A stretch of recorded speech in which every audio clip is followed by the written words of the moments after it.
Hello guys, magandang araw. Tayong lahat nagtatrabaho, halos karamihan sa atin nagtatrabaho na malayo at tinitiis natin para sa pamilya. Lalo na as magulang, gustong-gusto natin na mapabuti or magkaroon ng magandang kinabukasan ng pamilya natin, kaya tinitiis natin yun. Yung iba nagtatrabaho sa malayo, lalo na pagka OFW ka, talagang titiisin mo na makapagtrabaho sa ibang bansa para lang magkaroon ka ng pakain or ikabubuhay ng iyong pamilya. Yung iba naman nanggaling sa probinsya na nagtatrabaho dito sa Maynila. Iba-iba tayo ng kwento patungkol sa ating trabaho.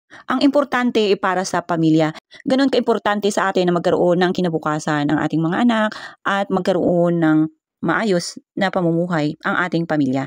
Kaya lahat titiisin natin mga sacrifices para sa kanila. Sobrang nga talagang nakakamiss, lalo na yung gustong-gusto mo nang umuwi pero hindi pa po pwede dahil kailangan mo pang tapusin ang iyong trabaho or kailangan mo pang tapusin ang iyong kontrata bago ka makauwi, kumbaga kung ikaw ay isang OFW. Ngunit mas maswerte yung nakakasama natin yung pamilya natin, nakakapiling natin sila, at maswerte yung ang trabaho natin is nandito lang malapit sa kanila. Sobrang nakaka-excited talaga pag ganitong pauwi ka na galing sa trabaho. Ngunit kailangan mong pang mag-sacrifice para bumiyahe ng malayo, makapiling mo lang ang inyong pamilya. Yung kagaya na lang na magkakaroon ka ng bakasyon. Lalo na pagka nagkakaroon ng holiday. Malayo pa lang, iniisip mo na kung ano yung iyong mga gagawin at kailangan mong tapusin. Sobrang nakaka-excited po talaga, lalo na pagka alam mo na nag-aantay sa'yo yung iyong pamilya na iyong uuwian na alam mo namang inaantay ka rin nila. Yun yung nakakamiss na part. Lalo na yung gustong-gusto mo nang makita, yung iyong anak na nakikita mo lang sa cellphone, patawag-tawag, at ngayon, syempre, ito na yung part na gusto mo na siya ulit makita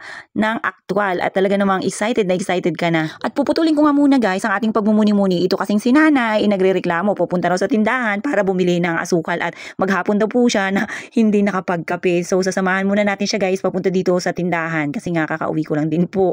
At dito na siya bumili sa kanyang paboritong tindahan. Yun nga lang. Ang kanyang minumurmur guys is yung daanan na maputik at hindi pa siya sementado, baku-baku pa, yun nga lang, parang hindi rin talaga siya makakasama sa mga daanan dito na sisimentuhin, kaya tiis-tiis talaga tong sinanay kasi talagang friend niya yung may-ari ng tindahan, kahit na malayo at pangit yung daan, dito siya bibili. At kung minsan pa nga, dito sila nakakautang ng bulinggit namin na si Yaya, paborito nila tong tindahan kasi nga mabait din yung nagtitinda, na kahit na wala silang dalang pera, ipinauutang sila at ibabalik nga lang ang kanilang bayad. Yun yung mga pagpunta nila sa tindahan na wala sa plano, minsan naglalakad-lakad lang sila dito at tamang gustong magpahangin. At ayun nga, pagka nakita na ni Yayam guys, itong tindahan na to, talagang didiretso siya, hindi po pwedeng uuwi sila na walang dala. Pero kailangan pa rin mag-ingat dahil sa madulas ang daan at hindi pa talaga siya sementado. Ganun pa man, sobrang nakakatuwa na rin itong daanan namin na to dahil nga bukod sa gumanda na siya, nag-flat na siya guys, is lumawak na, lumapad na ito yung aming daanan, kaya sobrang nakaka-excited na nga na gawin ito. So paano ba yun guys, hanggang dyan lang muna ang ating video.